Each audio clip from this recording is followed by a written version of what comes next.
want to welcome you back to the Citizen Advisory Forum for District 5. We took off December as we always do, and so for any of you that I haven't seen over the holidays, I hope you had an awesome holiday.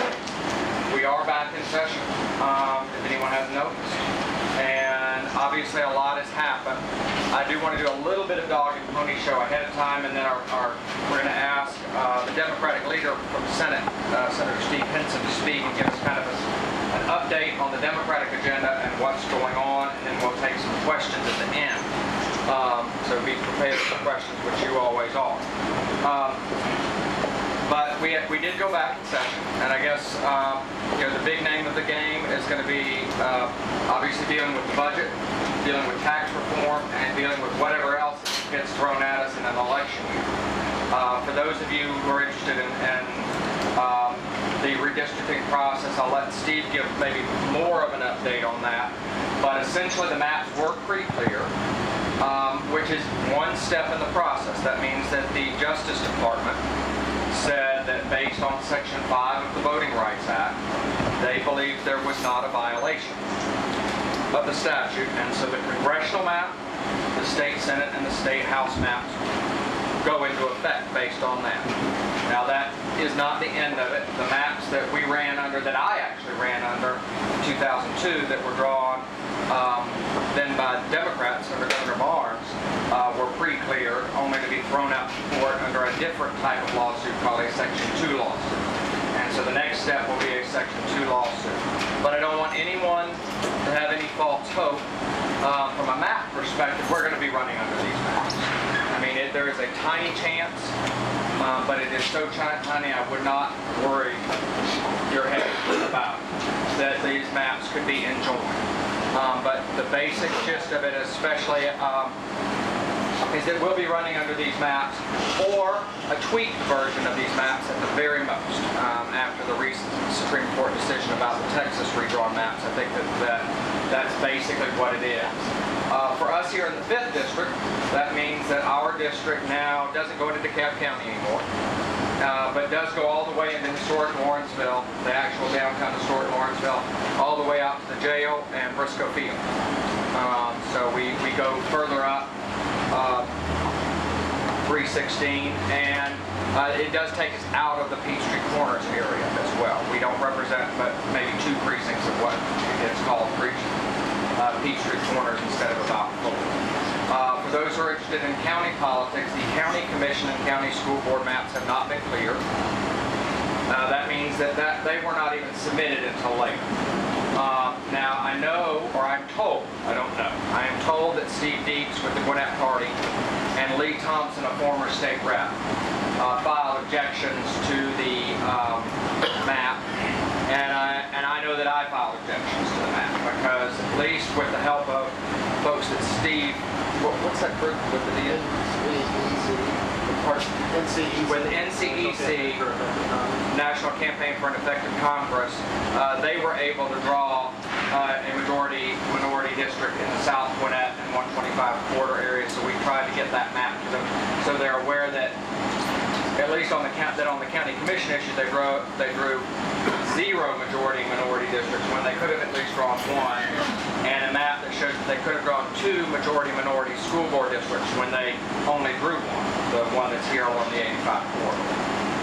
And we will see. They're supposed to make a decision on that by the end of the month. I am not optimistic, just not, given that they let the congressional maps through, and the state Senate and state House maps. So I'm not optimistic, but that again, just like with the House and Senate maps and the congressional maps, that's just one step in the process, because a lawsuit could very well be filed before, and in the past, that's what Cobb County had to do. Their map was pre-cleared for their school board and their state, for their school board and their county commission, and they had to sue in order to get that changed.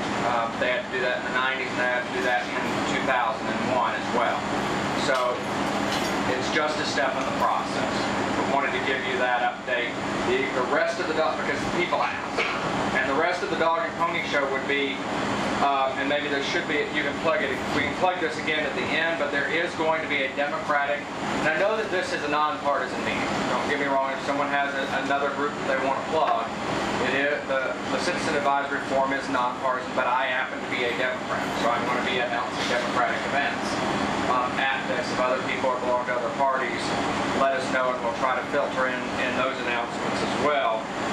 But there's going to be a Democratic rally at the Capitol on Saturday, January 28th at noon. That's next Saturday. It's basically the Democratic Party of Georgia has come up with a rollout of a slogan and proposals called Georgia Deserves Better. I mean, and that's basically what this is about. Georgia deserves better than what we've been getting for the last 8 or 9 years. I guess 9 years at this point. And I would encourage anyone that can come down there Saturday at noon. We're actually not in session, so don't, but please go down there. I think it was done on a Saturday instead of a weekday so that it would be easier for the grassroots to be there. The typical demonstration at the Capitol is done when we're there, but having a lot of folks down there is going to be important to show that there is actual energy behind the idea that Georgians do know that they deserve better, not just that it's a slogan in the dark. But that we in fact know it, that we believe it, that it's there. And so I would encourage people to go. And then if you don't have anything to do on Tuesday night is the, for those of you who don't know, is the State of the Union address.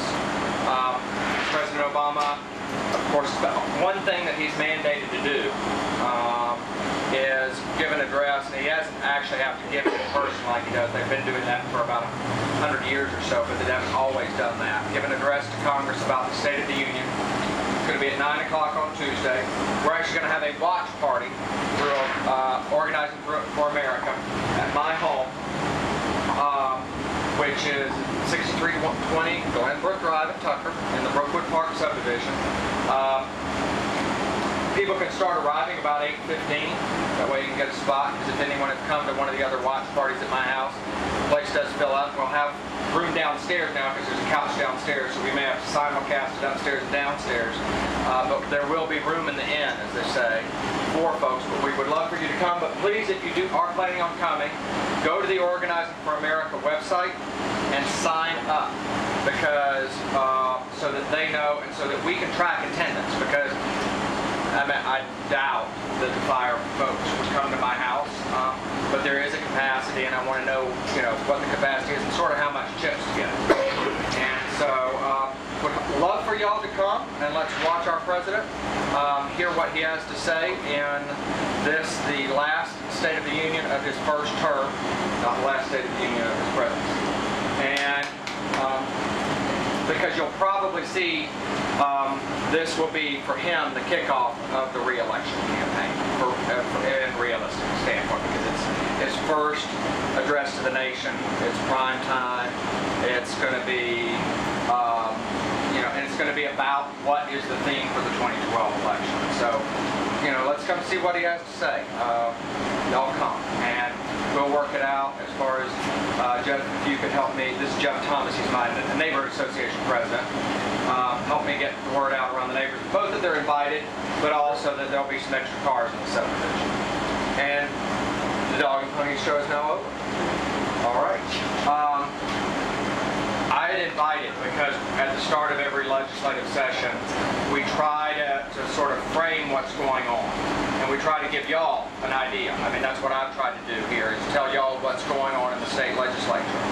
And at this point, I don't think there's anyone who could better do that than our Democratic leader in the Senate, and that's Senator Steve Henson. He gave the official response, on public broadcasting to our governor's State of the State address. He has worked his behind off with the rest of the Democratic caucus, coming up with an agenda of how we're going to handle this session, things that we would be prioritizing if we were in charge. And I think you've done just a really class act of getting this, of herding the most disorganized bunch of cats you could ever imagine, and making sure that the trains run. So thank you for that. I'm going to turn it over to you. Thank you. I appreciate it. Church is too kind. We have a really engaged and excited 20 members of the state senate, Democratic members of the state senate. And he is awesome, honestly. He's the chair of our campaign committee for all our senators. And he and Brett have been working hard to try to get some of us who, especially our old school ones,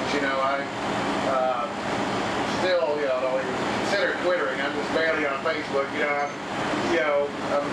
They have to pull teeth to do my email newsletter, but I'm getting it out now more. And catch the video of my response to the state of the state on there. So he's done a great job pulling us ahead and trying to move us into the 21st century and Brad appreciate you too. We'll go a little bit of what the governor's proposed. He came out and he basically said for his job plan he was going to do the same thing that they've been doing the last 10 years.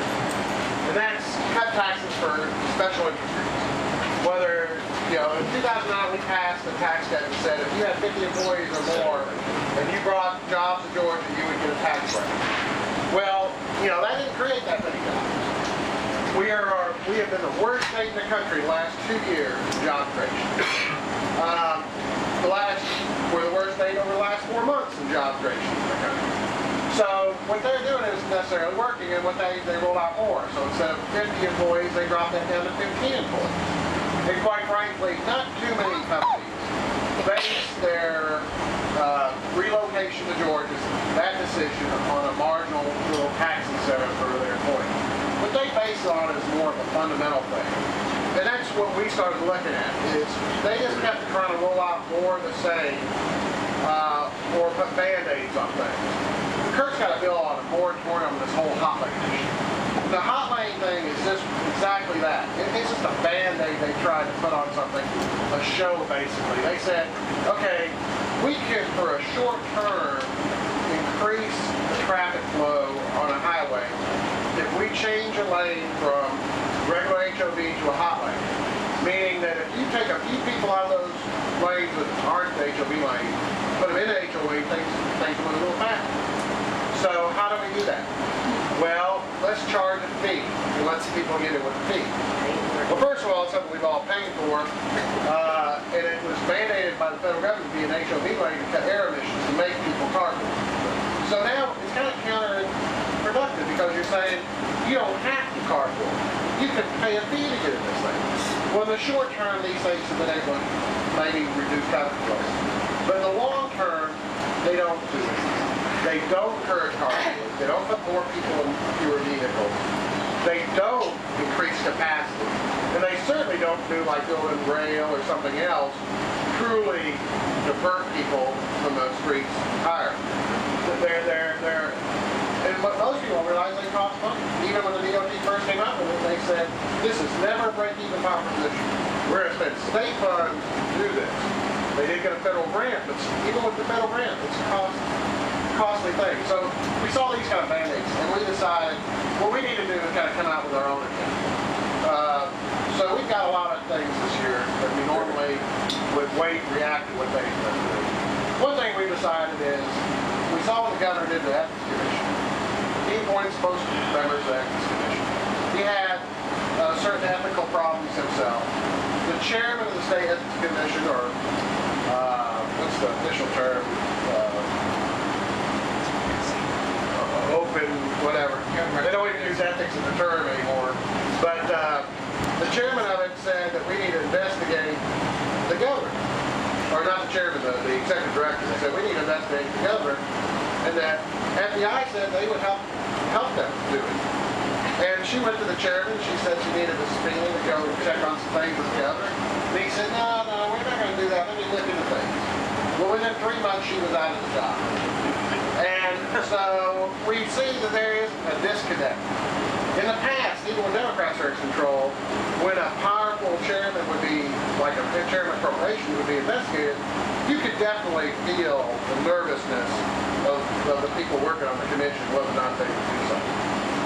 So we decided we need to make this independent. So we've got a bill in that will make that appointed by the Supreme Court Chief Justice and the Court of Appeals Chief Justice, appoint 3 of them. So take it away from the appointed powers legislation.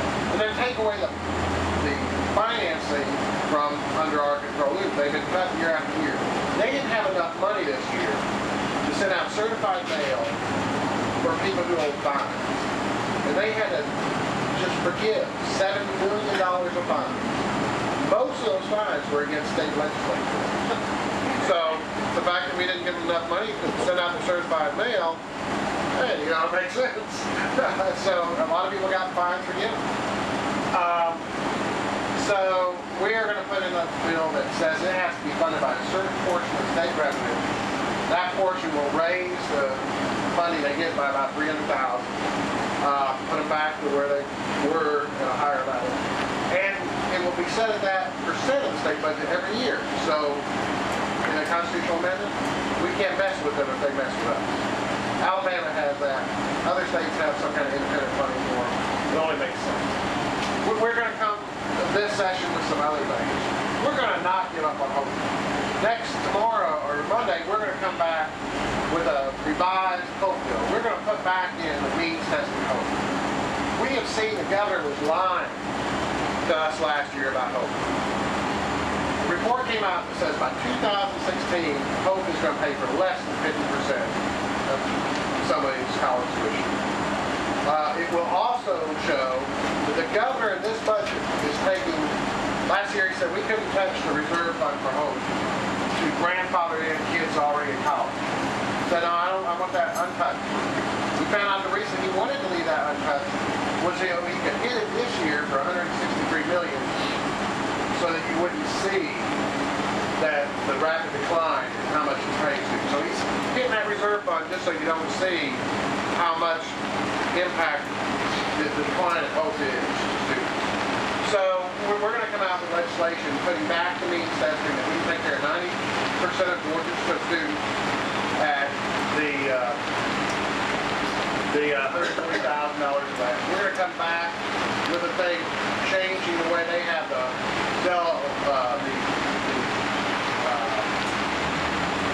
Miller scholars where they put the it's not the Miller scholars, the one where they got free top 3% of graduates from every school system get 100%. We're changing that formula so it spreads out more fair across the state. And we're putting back the Hope Grant for technical schools. 4,200 kids. The governor talks about training for jobs. He talks about this Georgia Build program, trying to get people in vocational technical schools. 4,200 kids have left technical schools because they no longer get the whole scholarship because they made it based on the need. 4,200 people that were training for jobs, and that's what we need. So we see a lot of challenges there. We also see, what they have done.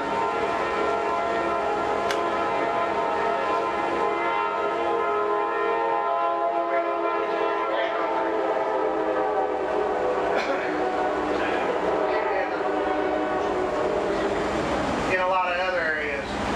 Last year we had a healthcare mandate situation where they decided that, you can sell an insurance product out of state that doesn't have any of the mandates that we put in to protect health. Most of them are really protect women's health because for so long in this state, insurance policies were bought by men in the business world and their employees maybe weren't covered by mammograms or other health issues, breast cancer screening and other things that affect women.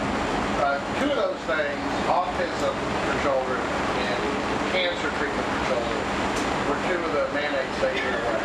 And we're going to have a bill to try to reinstitute those mandates, saying that even if you're an approved out-of-state policy, you have to offer those things for children. And we think that that's a long-term investment in Georgia. We're not going to let children pass away without any treatment for cancer. And we certainly can't afford not to treat people for autism, because if we don't, we decide to pay more later on. So we need to make those investments. We need to make sure insurance policies in the state cover those things. So we have a broad array of different issues. I won't go on and on, but quite frankly, we have about 14 caucus bills that will be introduced during the course of the session, from everything from creating some tax credits and helping veterans go to college, returning veterans, to the ethics legislation and other legislation to promote kind of an open, honest government. So our model, while we support the Georgia Party with the Georgia Deserves Better, we're kind of going for a strong and prosperous Georgia. And that's a line that we're going to say it over and over again. We want to build a strong and prosperous Georgia. And we think every citizen in the state is there. So, I can go on and on. more. I think that's good. You want to tell us anything you're hearing on tax reform, and then let folks ask questions. Yeah, That's the other big thing that seems to be sleeping around, and laying around. Yeah, and one of the big issues with tax reform, the governor talked about supporting it, was the doing away with the sales tax on energy. Right now, manufacturers and agricultural business have to pay sales tax on their energy costs, and the majority of surrounding states do not do that. So even, Democrats and Republicans, I think, all agree that that might be a positive thing. But one of the bills that we put in under our agenda is to have an independent panel review all these tax questions and really give us numbers on what kind of jobs they're going to do and what they're going to do to the economy. For instance, we passed a tax bill a few years ago that gave Dick's Sporting Goods a tax break. Didn't give it to the Sports Authority, then did it to another company. We did another tax break when Delta was in bankruptcy 6 years ago. We gave them a tax break. But we re-upped it 2 times since. And it affects Delta. It doesn't affect Airtran might get under it this time, but Airtran hasn't been affected by it either, or any other area. We need to really evaluate this thing. So we're gonna study it in lieu of them. The problem is it's $163 million, and where do you get the money? You gotta really hit the ball on where the money is the money. And we know that if we want to attract jobs in Georgia, we gotta go back to the government. We gotta go back to a decent education system and put education as a high priority. And we need to build our infrastructure and our roads. So we need to make sure that $163 million don't come from there. We also need to make sure it's not shifted as they tried to do in their tax commission report from last year where they tried to shift taxes to the middle class. They were trying to say, we'll lower the income rate, tax rate to 4.5%, do away with deductions. When we did that, we found that raised tax on most people making under $100,000 a year is really under $120,000. So, there's been some talk about lowering income tax rates. I don't think that's going to happen. I do think they're going to try to pass an energy tax cut and some special other tax cuts for business. And really the rub there is to be where the money will come from. If we've got the money from updating an outmoded corporate tax structure that hadn't been updated since 1938, we could do it, raise the money, and that would be a good way to do it. But if they're going to do it by, I think the idea that they keep floating for almost everything is to put the sales tax back on food. yeah, And of course that disproportionately affects the folks that can least afford. But that's the one that is, granted, most of them signed, I think all of them have signed a no new taxes pledge, and I don't think there's even a Republican that hasn't, and Georgia signed that. But even the ones that are willing to discuss it, it always seems to come back to the sales tax on food, whether it's, Tommy Williams, the pro tem, or the freshman rep from, Gainesville. That's the only one they're willing to discuss. Yeah, and they actually talked about a flat 1 cent on everything, trying to do some more business tax rates. But I think both those are probably not likely. I see them more likely, cutting some things we need, or doing some small special tax increases that would be targeted more and more to business. Do you have any questions? Look, I'll let you, I think it was first in there. Okay. Well, I have a question about the taxes and that sort of thing.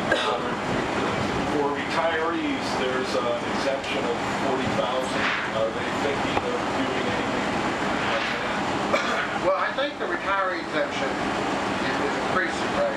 I think that it's going up, and there's another group that are coming in on that. So there's some talk about delaying that reduction at 40,000. I think it's going up next year, and there's some talk of trying to delay that increase to a higher income level. So there is some talk about putting that off, but not to do away with it. I was downtown yesterday at the Georgia Budget and Policy Conference, and one of the themes that ran through the whole conference was the importance of education from actually 3 years old on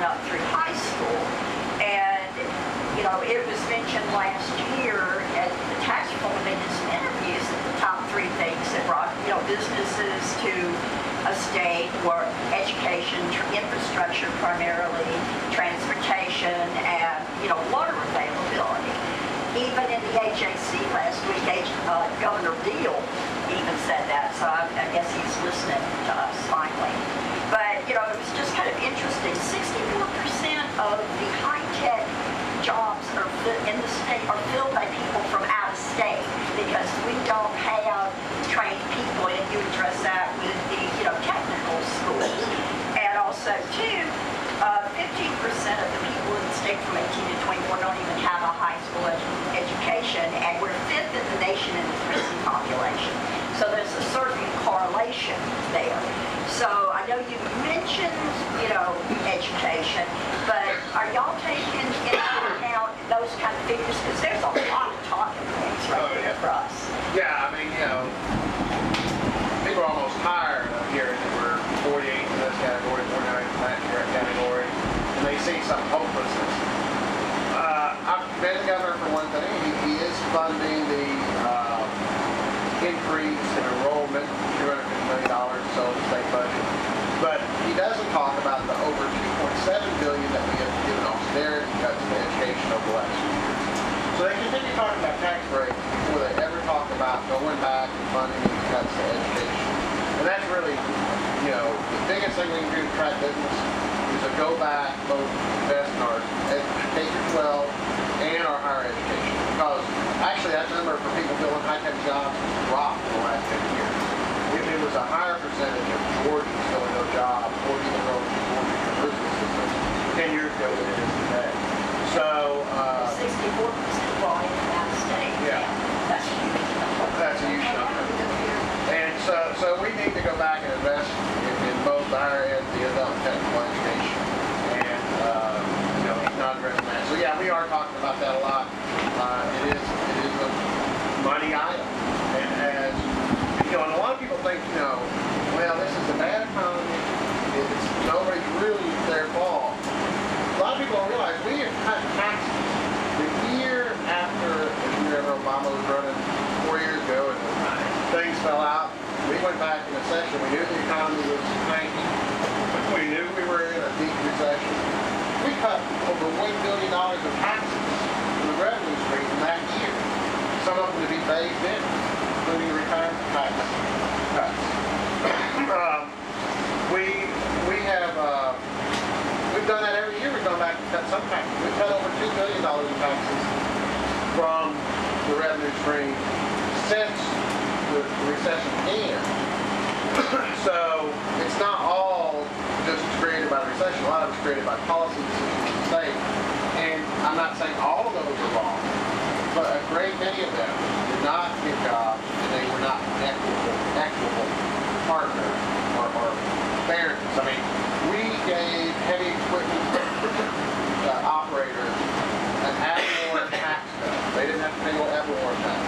And we did that based on the fact that they hired a real good lobbyist who gave a lot of country. We did not do it because we evaluated the heavy equipment operators closely with tool and machine rental places for construction and figured, well, those rental places for small construction equipment, they don't need a tax break. And the heavy equipment operators did. In fact, we really looked at it. Heavy highway continued going very well because the federal government continued to spend money on roads and infrastructure, much more than the smaller residential construction work. But they had the better lot. And we really need to go somewhere else to get this thing where it needs to be. I think she had her question. Okay. You have the figures on how, I know that in Georgia, the less money you make, the higher the more proportion of state and local taxes you pay. And I would like to see more dependent on taxes that are progressive rather than regressive. And if you have any figures offhand? Well, first of all, I'll tell you this. Georgia's tax system is becoming less regressive, less progressive, more regressive. And if you look at the income tax in Georgia, it hasn't been updated again since the 30s. There are six levels of income tax in Georgia. 6% being the top rate. If you work 35 hours a week in Georgia at the minimum wage, you make the top rate. So that just shows you how out of date they are from the 30s. If you make $2,700 a year, you would be at the 3% rate.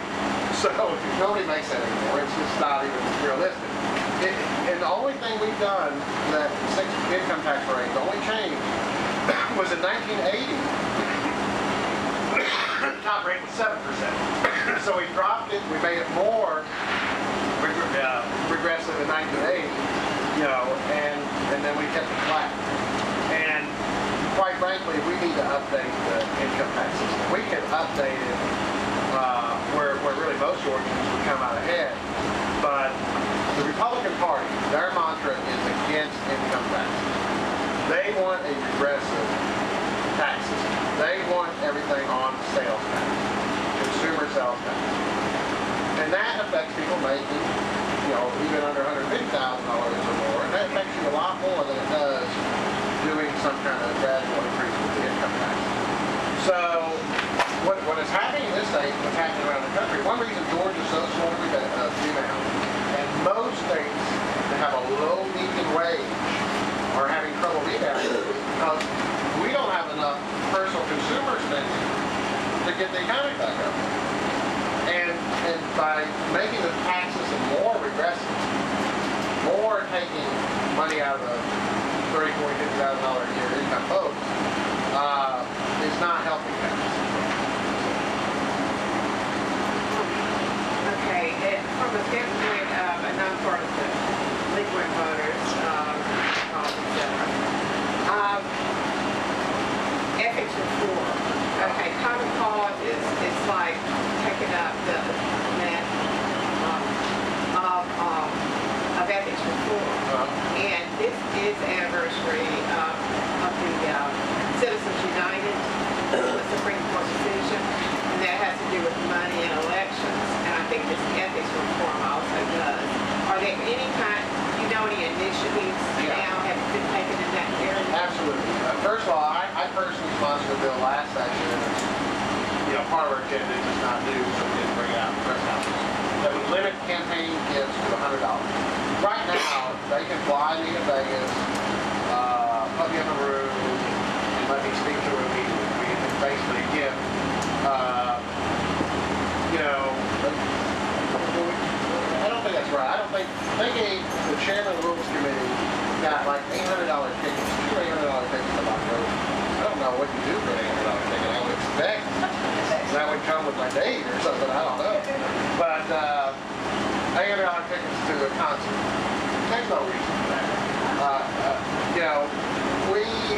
So I have a bill that cap any gifts or meal to $100. I mean, if you can't have a big meal for $98, and it would stop this thing of giving all the politicians sending money to each other. It would stop, like President Pro Tem of the Senate Republican gave every Republican member $1,000. It would stop that sort of thing. So we do have ethics bills in there trying to tighten up on those types of things. And we support, William Perry and Common Cause and their efforts. They're very supportive of us having a big round on the Ethics Commission. They're very supportive of our independent Ethics Commission oversight board. So And the one little short thing about the elections, shortening the number of days for early voting. Yeah, they shortened to 21 days, and it was like 45 days. Do you see anything? That might change that? Yeah, all the Democrats voted against that. It was what they said was a cost-cutting effort. It just, y'all know, y'all don't have to go, but everything that can be done to make it more difficult to vote is being done. The voter ID bill, not on the committee, not on the floor, was any real evidence ever shared with us about examples of fraud. 99% of the problems we did get when we were checking the fraud had occurred during absentee ballot. And everything that we looked for found no problems, for instance, with law. You know, so they wanted voter ID, was strict voter access. Same thing they had out. This early voting, they thought would help them, but it turned out Democrats utilized it. And they just didn't want to see that again. So they're making it harder to vote, more difficult to vote.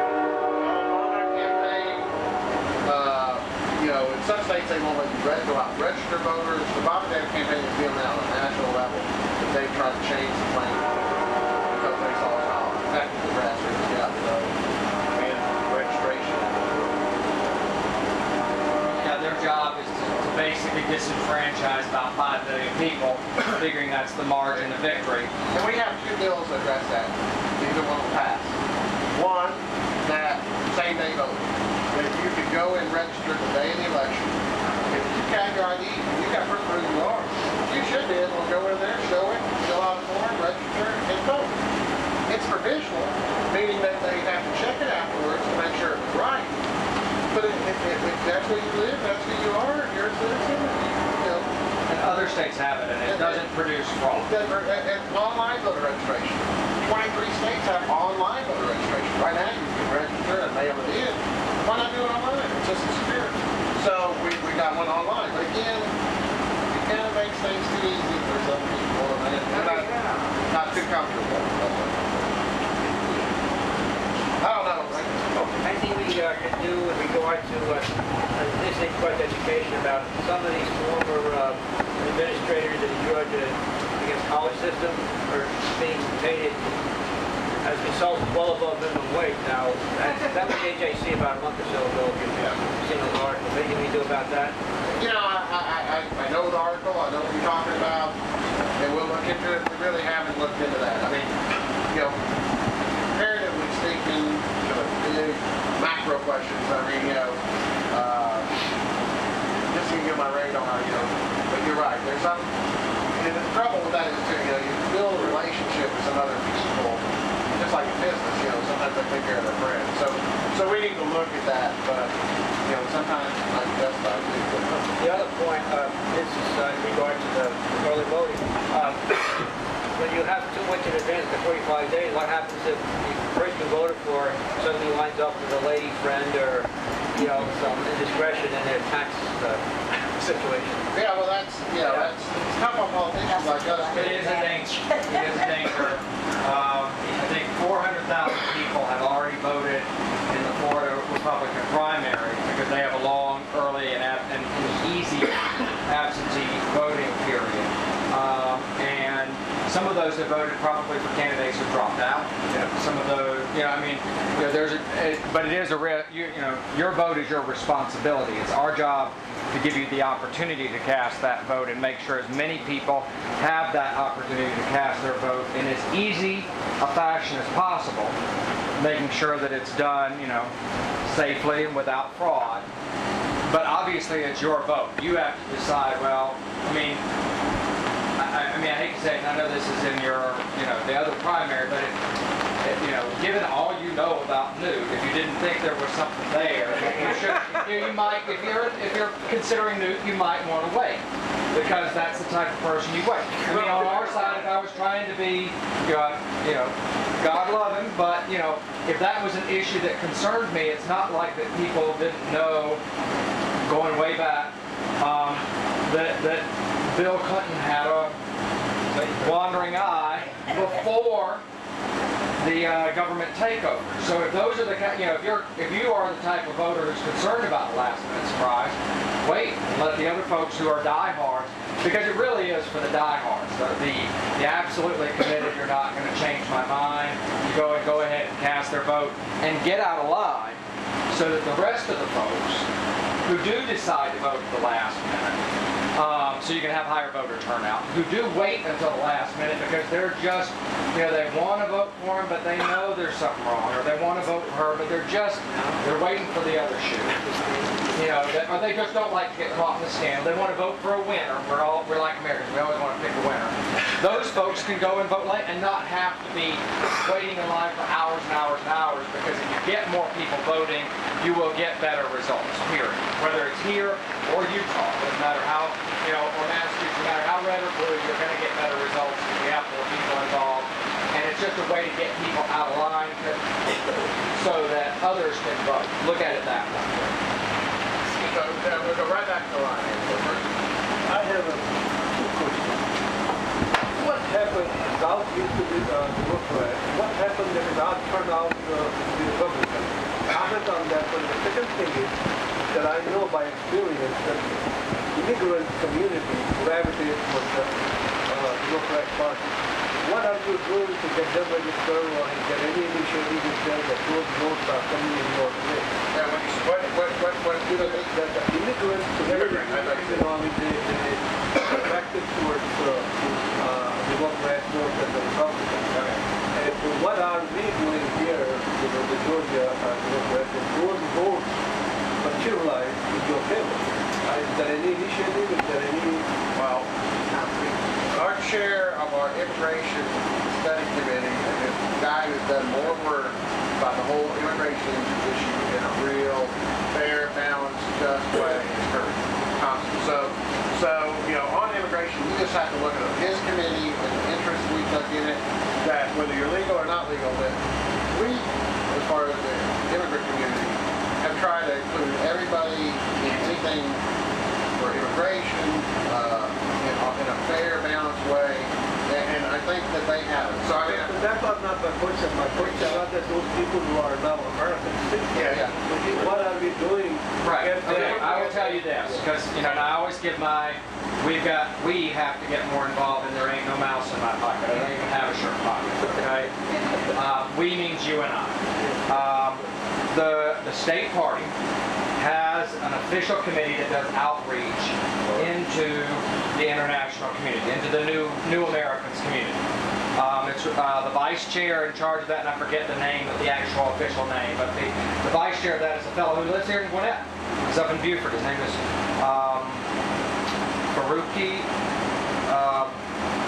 Mughal. Farouk Mughal.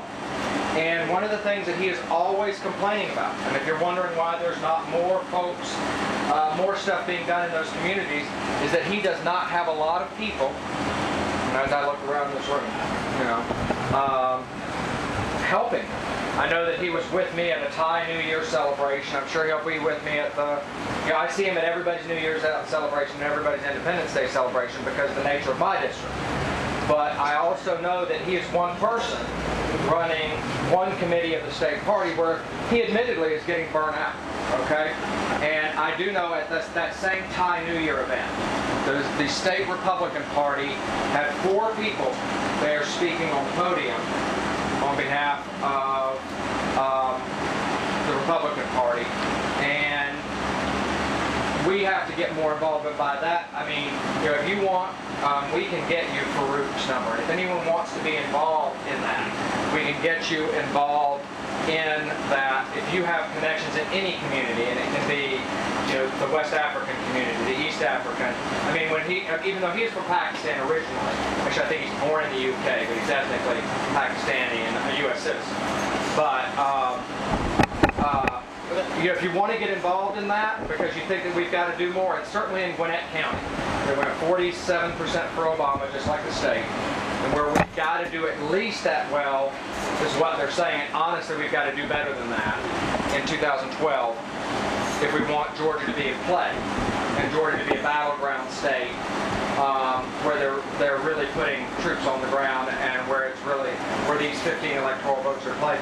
We've got to get y'all involved. So I would say if you want Farouk's number and anyone else who wants to be involved in that effort, he needs people to help him go to events and get folks organized in Gwinnett County, in the metro Atlanta area, but as far away as Dalton and Augusta. I mean, Georgia's a multicultural state, not just Atlanta and Gwinnett County, or a multicultural region. So if you're interested, sign up. But if you're waiting for someone, that invisible person, to do something, there is no someone. There's just us. When you're not in power, you don't have a lot of money. We have the people, not the dollars. But that means that if people aren't willing to volunteer, we don't have the people either. So that is what I do. And your second part of that question on the history, we won't go Lincoln being a Republican. But we will come back, more recently. And when I was born in '59, America was 90% white. The things have changed a lot, and what this party, the Republican Party, has tried to do is build their brand on really hate, really trying to divide America and racial issues. And they have, over the last 20 years especially, really played the race card. And that's why right now, statewide, they are getting over 75% of the white voters voting Republican. That is something that we need to change. But it's also a reason the immigrant community should understand that we want to change it because of the policies we put in place for all of us. While they put in a bill on immigration and try to convince Georgians that, first of all, that immigrations have no positive effect at all. Even illegal immigrants. I mean, they're working, they're paying taxes, the tax revenue loss in the state's much less than they claim.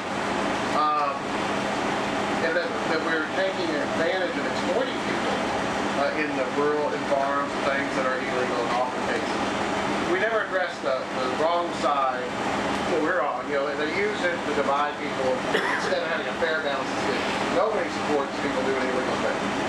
We need a structure where there is, the workforce we need, that there's appropriate access to the workforce, because there are jobs that can't be done. And certainly we want wages in certain areas, so U.S. citizens will do certain jobs that are hard. But it's a whole dialogue. One day I volunteer, since I opened my mouth, I volunteer. I want to sign a volunteer. Yeah, but the fact of the matter is, Mr. Henson, it's hurting America. Because when I travel, they don't find you, but they do find me carrying American passport. And I can see the anger even in countries such as in India, which is that high group to talk about, that kind of the people have opened India, but that is the highest. India has, after Russia, they have the most billionaires, more than America. Yeah. But however, the poverty of India, if you talk about the percentage-wise, is the more people are now poor than they used to be. So this is, that's going on. And when you are hurting, you have to show anger to somebody. It's human nature. And unfortunately, America is the superpower still. And that comes towards the American policy. Look at what's happening in Iraq. Million women have become widows. Their children are going to be friends to America or so we need to look at the long run. I mean, this country was built on ethics and morality, and that's going away. Yeah. So I volunteer, and I believe that this is an opportunity. It's just that it's a country, if you take initiative, you can build, including the Hispanic. You can see the two programs of the Republican Party. I don't think either one of them is going to be ethics and morality space. That was my question too about immigration, because I'm an immigration attorney, and now I see I can speak with Attorney Thompson on that. That was my issue in immigration. It's a big issue. I mean, it's got to be resolved at the federal level, obviously, but when you have the resurgence of Newt Gingrich, because Newt Gingrich played the race card, I mean, it's like simple. He's playing. Okay. Put it in the present tense, and that whatever that is, even if he doesn't end up being the nominee, that's what's that's how the Republican Party has driven its electoral theory of how do you get to 270 electoral votes since the 80s, really. Since you go back to Nixon, since I guess the late 60s. But at the end of the day, we've got to ensure that at the federal level that there are people that are pro-immigration reform and want something done about this. And right now, the only game in town, if you're wanting immigration reform, is the Democratic Party. And if you look at how the primaries are playing out, that is not going to change. If that is an issue that is important to you, there actually, no matter, if that is an issue that is important to you, there are no other options than the Democratic Party at this point. Didn't always used to be that way, but it is that way now. The Republican Party will probably, the Republican leaders will probably put a migrant farm bill again to try to take care of some of the rural concerns trying to read them. Because they're rural different. But they're not even worried about getting approved. They have to be approved by the federal government. It's just really a show bill. I don't think There may be a bill that's put through about calling for a guest worker program, but it would have to get federal government approval. And a similar bill in Utah was struck down by the courts. So the idea of getting that, it's just done to say, well, see, we're trying, so that they can say, see, it's Obama's fault. And the reality is, it's the Republican House. Okay, we're going to wrap it up. Oh, he's got one. He's got it. Well, it wasn't a question, and I couldn't help but, well, I agree with every point, including with the gentleman, and I'm going to speak on a nonpartisan approach with public safety.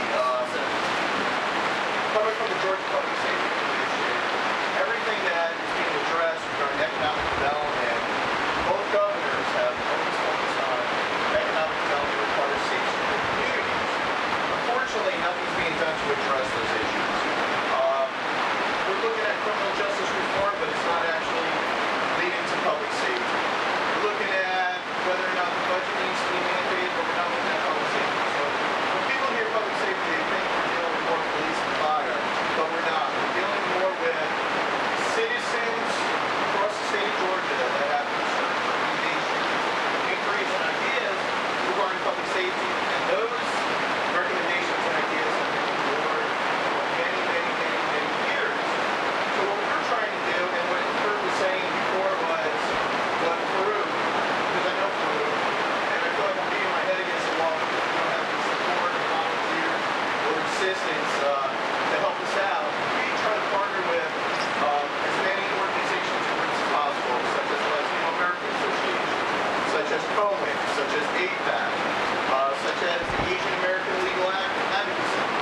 so we keep here. He does it all the time. The time it takes to send out his emails, do his blogs, there, I don't think anybody spends more time than Kurt in the Senate staying in touch with and reaching out to the community. So you are all very, very lucky to have that kind of dedication. People don't realize, you know, you're getting all this for $17,000 a year, and he probably spends, you know, half that money in dry cleaning and other things to go along to get down there. So it's just, you know, thank you for inviting me. I'm honored. Thanks. Well, it looks like the rain is about to break, but it seems to be coming and going. I know that we may end early for the first time, and Lord knows when. Probably because of that, so the folks can get on with their days. We will be back here February 18th. We'll probably be able to give you more of a budget update as well as an update on really what seems to actually be moving as opposed to what seems to be just being discussed. And so that's what I would ask folks to look forward to. Are there any other announcements that folks have? I do want to remind you again about the watch party at my house for the Wyoming State of the Union address. Tuesday at 8:15. Address is at 9. If anyone's come to one before, it gets very crowded. So, you know, register and get there on time, please. And the Democratic Party rally on the 28th at 12. 26, Common Cause, at Pleasant Hill. Yeah, it's a League Win Voters of Gwinnett meeting, second meeting, and what we have some speakers that are talking, it's guarding our democracy, the vote in elections, and we have ACLU representative, Common Cause, and we have people there from the Georgia League of Women Voters. So it's at Burkbar High School Media Center, and it's Thursday night at 7:15, and everyone is welcome to come, and we will be talking about some of the things about voters' rights and also the ethics report that we have the speakers that are addressing those particular things. And we will have a question and answer, so we welcome you there. And if anybody needs a flyer, I'll have a few flyers here. Okay. Any other? Okay, all right. Yeah, okay. On Monday, January 30th, between 7 and 8:30 p.m., we're having a neighborhood town hall meeting with featured speaker of Charlotte Nash, Gwinnett CEO, mainly talking about quality of life issues. Where is that going to be, since we don't all live in your subdivision? It's Sweetwater Middle School, which is relatively close to the intersection of Pleasant Hill Road and Cruz Road, C-R-U-S-E. You go to Pleasant Hill and Cruz, turn north, Sweetwater Middle's on the right. Time is it? Between 7 and 8:30 p.m. And Charlotte Nash, our county commission chair, will be there to talk about local politics again. So you can come up and show I don't have a date, but there are 2 Department of Transportation meetings, I believe, regarding I-85.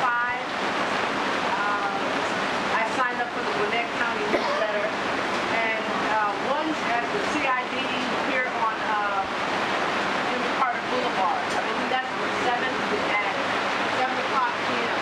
There are 2, but I don't have a date. That is important for those who are concerned about the hot lanes, since I pointed out that anyone 11 of the 15 miles of hot lanes currently constructed are in our district.